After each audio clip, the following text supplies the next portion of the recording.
بسم اللہ الرحمن الرحیم۔ السلام علیکم ورحمۃ اللہ وبرکاتہ۔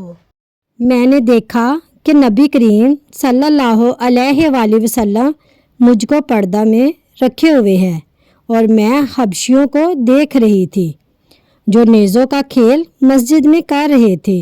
حضرت عمر رضی اللہ تعالیٰ عنہ نے انہیں ڈانٹا، لیکن نبی کریم صلی اللہ علیہ وآلہ وسلم نے فرمایا، انہیں چھوڑ دو، بنی ارفدہ تم بے فکر ہو کر کھیلو۔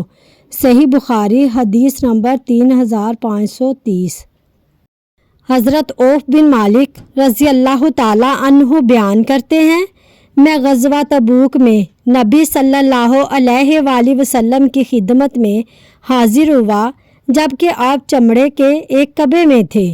آپ صلی اللہ علیہ وآلہ وسلم نے فرمایا، قیامت سے پہلے 6 علامتیں شمار کرو: میری وفات، پھر بیت المقدس کی فتح، پھر ایک وبا جو تم میں اس طرح پھیل جائے گی جس طرح بکریوں میں طاعون کی بیماری پھیل جاتی ہے، پھر مال کی ریل پیل، حتیٰ کہ آدمی کو 100 دینار دیے جائیں گے مگر وہ پھر بھی ناراض ہوگا، پھر ایک ایسا فتنہ برپا ہوگا جو عربوں کے تمام گھروں میں داخل ہو جائے گا، پھر تمہارے اور امیوں کے درمیان صلح ہوگی، لیکن وہ عہد شکنی کریں گے، وہ اسی پرچموں تلے تم پر حملہ کریں گے اور ہر پرچم تلے 12,000 افراد ہوں گے۔